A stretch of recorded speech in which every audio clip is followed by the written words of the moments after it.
Hi friends, ನಮಸ್ತೆ ಎಲ್ರಿಗೂ. ಇವತ್ತು ನಾನು ಒಂದು ಹೆಲ್ತಿ ಆಗಿರುವಂತ ಬ್ರೇಕ್ಫಾಸ್ಟ್ ರೆಸಿಪಿ ತೋರಿಸ್ತಾ ಇದ್ದೀನಿ. ಮಾರ್ನಿಂಗ್ ಬ್ರೇಕ್ಫಾಸ್ಟ್ ಆದ್ರೂ ಮಾಡ್ಕೊಳ್ಬಹುದು ಅಥವಾ ನೈಟ್ ಡಿನ್ನರ್ಗಾದ್ರೂ ಮಾಡ್ಕೊಳ್ಬಹುದು. ವೇಟ್ ಲಾಸ್ ಮಾಡೋರಿಗಂತೂ ಈ ಬ್ರೇಕ್ಫಾಸ್ಟ್ ತುಂಬಾನೇ ಒಳ್ಳೇದು, ಹಾಗೇನೆ ತುಂಬಾನೇ ರುಚಿಯಾಗಿರುತ್ತೆ. ಮಾಡೋದು ಕೂಡ ತುಂಬಾ ಸುಲಭವಾಗಿ ಮಾಡ್ಕೊಳ್ಬಹುದು. ಮೊದಲದಾಗಿ ನಾನಿಲ್ಲಿ ಒಂದು ಮಿಕ್ಸರ್ ಜಾರ್ ತಗೊಂಡಿದ್ದೀನಿ. ಅದಕ್ಕೆ ಒಂದು 3-4 ಹಸಿಮೆಣಸಿನಕಾಯಿನ ಸೇರಿಸ್ಕೊಳ್ತಾ ಇದ್ದೀನಿ. ನಂತರ ಇದಕ್ಕೆ ಒಂದು ಗೆಡ್ಡೆಯಷ್ಟು ಬೆಳ್ಳುಳ್ಳಿನ ಸಿಪ್ಪೆ ಸುಲ್ಬಿಟ್ಟು ಸೇರಿಸ್ಕೊಳ್ತಾ ಇದ್ದೀನಿ. ಹಾಗೇನೆ 1 ಇಂಚಷ್ಟು ಶುಂಠಿನ ಸಹ ಕಟ್ ಮಾಡಿಬಿಟ್ಟು ಸೇರಿಸ್ಕೊಳ್ತಾ ಇದ್ದೀನಿ. ನಂತರ ಇದಕ್ಕೆ ಸ್ವಲ್ಪ ಕೊತ್ತಂಬರಿ ಸೊಪ್ಪು, 1 ಟೇಬಲ್ ಸ್ಪೂನ್ ಆಗುವಷ್ಟು ಜೀರಿಗೆ ಸೇರಿಸ್ಕೊಳ್ತಾ ಇದ್ದೀನಿ.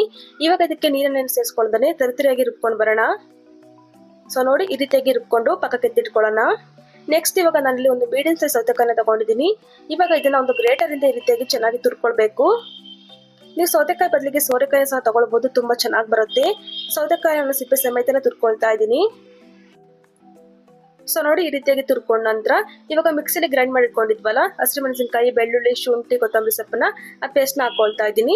ನಂತರ ಇದಕ್ಕೆ ಒಂದ್ 2 ಮೀಡಿಯಂ ಸೈಜ್ ಈರುಳ್ಳಿನ ಚಿಕ್ಕ ಕಟ್ ಮಾಡಿಬಿಟ್ಟು ಸೇರಿಸ್ಕೊಳ್ತಾ ಇದ್ದೀನಿ. ಆದಷ್ಟು ಚಿಕ್ಕ ಕಟ್ ಮಾಡಿ ಸೇರಿಸ್ಕೊಳ್ಬೇಕು. ನಂತರ ಇದಕ್ಕೆ 1 ಟೇಬಲ್ ಸ್ಪೂನ್ ಆಗುವಷ್ಟು ಬಿಳಿ ಎಳ್ಳು ಹಾಕೊಳ್ತಾ ಇದ್ದೀನಿ. ಹಾಗೇನೆ 2 ಟೇಬಲ್ ಸ್ಪೂನ್ ಆಗುವಷ್ಟು ಮೊಸರನ್ನ ಹಾಕೊಳ್ತಾ ಇದ್ದೀನಿ.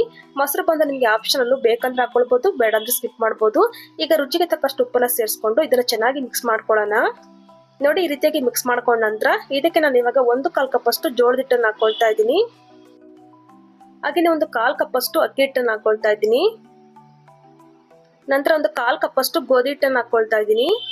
ಹಾಗೇನೆ 1/4 ಕಪ್ ಅಷ್ಟು ಕಡಲೆ ಹಿಟ್ಟನ್ನು ಸೇರಿಸ್ಕೊಳ್ತಾ ಇದ್ದೀನಿ. ಇವಾಗ ಇದಕ್ಕೆ 1 ಟೇಬಲ್ ಸ್ಪೂನ್ ಆಗುವಷ್ಟು ತುಪ್ಪನ ಸೇರಿಸ್ಕೊಳ್ತಾ ಇದ್ದೀನಿ. ತುಪ್ಪ ಬದಲಿಗೆ ಎಣ್ಣೆಯನ್ನು ಕೂಡ ಸೇರಿಸ್ಕೊಂಡು ಮಾಡ್ಕೊಳ್ಬಹುದು. ಇವಾಗ ಎಲ್ಲನೂ ಸಹ ಚೆನ್ನಾಗಿ ಮಿಕ್ಸ್ ಮಾಡ್ಕೊಳ್ಳೋಣ. ನೀರನ್ನೇನು ಸೇರಿಸೋದಕ್ಕೆ ಹೋಗಬಾರ್ದು, ಹಾಗೇನೆ ಮಿಕ್ಸ್ ಮಾಡ್ಕೊಳ್ಳಿ. ಸೌತೆಕಾಯಿಲೆಲ್ಲ ನೀರಿನ ಅಂಶನೇ ಸಾಕಾಗುತ್ತೆ. ನಿಮ್ಗೆ ಏನಾದ್ರೂ ಸ್ವಲ್ಪ ಗಟ್ಟಿ ಅನ್ಸಿದ್ರೆ ಮಾತ್ರ 1-2 ಟೇಬಲ್ ಸ್ಪೂನ್ ಅಷ್ಟು ನೀರನ್ನು ಹಾಕೊಂಡು ಚೆನ್ನಾಗಿ ಕಲ್ಸ್ಕೊಳ್ಬೇಕು. ತುಂಬಾ ಗಟ್ಟಿಯಾಗಿ ಕಲ್ಸ್ಕೊಳ್ಬಾರ್ದು, ತುಂಬಾ ತೆಳುವಾಗಿ ಕಲ್ಸ್ಕೊಳ್ಬಾರ್ದು. ಸೊ ನೋಡಿ, ಈ ಕನ್ಸಿಸ್ಟೆನ್ಸಿ ಇರಬೇಕು. ಇವಾಗ ನಾನಿಲ್ಲಿ ಒಂದು ಬಾಳೆಲೆ ತಗೊಂಡಿದ್ದೀನಿ. ಅದಕ್ಕೆ ಸ್ವಲ್ಪ ಎಣ್ಣೆನ ಸವರ್ಕೊಂಡು, ನಿಮ್ಗೆ ರೊಟ್ಟಿ ತೆಳ್ಳಬೇಕು ದಪ್ಪ ಬೇಕು ನೋಡ್ಕೊಂಡು ಹಿಟ್ಟನ್ನ ತಗೊಳ್ಳಿ. ಈ ರೀತಿಯಾಗಿ ಉಂಡೆನ ಮಾಡ್ಕೊಂಡು ಬಾಳೆ ಮೇಲೆ ಇಟ್ಕೊಂಡು ಕೈಗೆ ಅಂಟ್ಕೊಳ್ಬಾರ್ದು ಅಂದ್ರೆ ಸ್ವಲ್ಪ ಎಣ್ಣೆನ ಹಚ್ಕೊಂಡು ಈ ರೀತಿಯಾಗಿ ತಟ್ಕೊಳ್ಳಿ. ಫಸ್ಟ್ ಟೈಮ್ ಮಾಡೋರು ಕೂಡ 100% ಪರ್ಫೆಕ್ಟ್ ಆಗಿ ಮಾಡ್ಕೊಳ್ಬಹುದು, ತುಂಬಾ ಈಸಿಯಾಗಿನೇ ಬರುತ್ತೆ. ಸೊ ನೋಡಿ, ಈ ರೀತಿಯಾಗಿ ರೌಂಡ್ ಆಗಿ ತಟ್ಕೊಂಡ ನಂತರ ಮೇಲ್ಗಡೆ ಸ್ವಲ್ಪ ಬಿಳಿ ಎಳ್ಳನ್ನ ಹಾಕೊಳ್ತಾ ಇದ್ದೀನಿ. ಬಿಳಿ ಎಳ್ಳು ಹಾಕೊಳ್ಳೋದ್ರಿಂದ ಟೇಸ್ಟ್ ಮಾತ್ರ ತುಂಬಾನೇ ಸೂಪರ್ ಆಗಿ ಬರುತ್ತೆ. ಹಾಕೊಂಡು ಈ ರೀತಿಯಾಗಿ ಮತ್ತೊಂದ್ಸಲ ಪ್ರೆಸ್ ಮಾಡ್ಕೊಳ್ಳಿ. ಈಗ ನೋಡಿ, ಇಷ್ಟೇ, ಇದು ತುಂಬಾ ಸುಲಭವಾಗಿ ಮಾಡ್ಕೊಳ್ಬಹುದು. ಇವಾಗ ನಾನು ಇನ್ನೊಂದ್ ಸೈಡ್ ಅಲ್ಲಿ ತವನ ಬಿಸಿ ಇಟ್ಕೊಂಡಿದ್ದೀನಿ. ತವ ಚೆನ್ನಾಗಿ ಬಿಸಿ ಆದ ನಂತರ ಬಾಳೆಲೆ ಸಮೇತ ರೊಟ್ಟಿನ ಹಾಕೊಳ್ತಾ ಇದ್ದೀನಿ. ಹಾಕೊಂಡು ಮೇಲ್ಗಡೆ ಇರುವಂತಹ ಬಾಳೆಲೆ ತೆಗೆದು ಸ್ವಲ್ಪ ಎಣ್ಣೆ ಅಥವಾ ತುಪ್ಪನ ಹಾಕೊಂಡು ಮೀಡಿಯಂ ಫ್ಲೇಮ್ ಇಟ್ಕೊಂಡು ಬೇಯಿಸ್ಕೊಳ್ಳೋಣ. ನೋಡಿ, ಒಂದ್ ಕಡೆ ಚೆನ್ನಾಗಿ ಬೆಂದಿದೆ. ಇವಾಗ ಉಲ್ಟಾ ಮಾಡಿ ಇನ್ನೊಂದ್ ಸೈಡ್ ಸಹ ಚೆನ್ನಾಗಿ ಬೇಯಿಸ್ಕೊಂಡ್ರೆ ಆಯ್ತು. ರೊಟ್ಟಿನ ಮಾಡಕ್ಕೆ ಬರಲ್ಲ ಅನ್ನೋರು ಕೂಡ ಈ ವಿಧಾನದಲ್ಲಿ ಟ್ರೈ ಮಾಡಬಹುದು, ತುಂಬಾನೇ ಚೆನ್ನಾಗಿ ಬರುತ್ತೆ. ಸೊ ನೋಡಿ, ಇವಾಗ ಚೆನ್ನಾಗಿ ಬೆಂದಿದೆ. ಇವಾಗ ಸರ್ವ್ ಮಾಡ್ಕೊಳ್ಳೋಣ.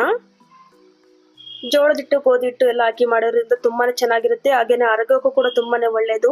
ಇದ್ರ ಜೊತೆಗೆ ಯಾವುದೇ ರೀತಿಯ ಚಟ್ನಿ ಪಲ್ಯ ಬೇಕಂತಿಲ್ಲ, ಬೇಕಂದ್ರೆ ನಿಮ್ಗೆ ಚಟ್ನಿನ ಮಾಡ್ಕೊಳ್ಬಹುದು. ನಾನಿವಾಗ ಚಟ್ನಿ ಜೊತೆಗೆ ಸರ್ವ್ ಮಾಡಿ ತೋರಿಸ್ತಾ ಇದೀನಿ, ನೋಡಬಹುದು. ತುಂಬಾನೇ ರುಚಿಯಾಗಿರುತ್ತೆ. ಖಂಡಿತ ಒಂದ್ಸಲ ಟ್ರೈ ಮಾಡಿ ಹೇಗಿತ್ತು ಅಂತ ಕಮೆಂಟ್ ಮೂಲಕ ತಿಳಿಸಬಹುದು. ಸೊ ನೋಡಿದ್ರಲ್ಲ ಫ್ರೆಂಡ್ಸ್, ಇವತ್ತಿನ ಹೆಲ್ತಿ ಆಗಿರುವಂತಹ ಬ್ರೇಕ್ಫಾಸ್ಟ್ ರೆಸಿಪಿನ ಯಾವ ರೀತಿ ಮಾಡೋದು ಅಂತ. ಇವತ್ತಿನ ವಿಡಿಯೋ ನಿಮ್ಗೆ ಇಷ್ಟ ಆಗಿದ್ರೆ ಲೈಕ್ ಮಾಡಿ, ಫ್ರೆಂಡ್ಸ್ ಅಂಡ್ ಫ್ಯಾಮಿಲಿ ಜೊತೆ ಶೇರ್ ಮಾಡಿ. ಮತ್ತಷ್ಟು ಈಸಿ ರೆಸಿಪಿಗಾಗಿ ನಮ್ಮ ಚಾನಲ್ನ ಸಬ್ಸ್ಕ್ರೈಬ್ ಮಾಡ್ಕೊಳ್ಳಿ. Thank you for watching.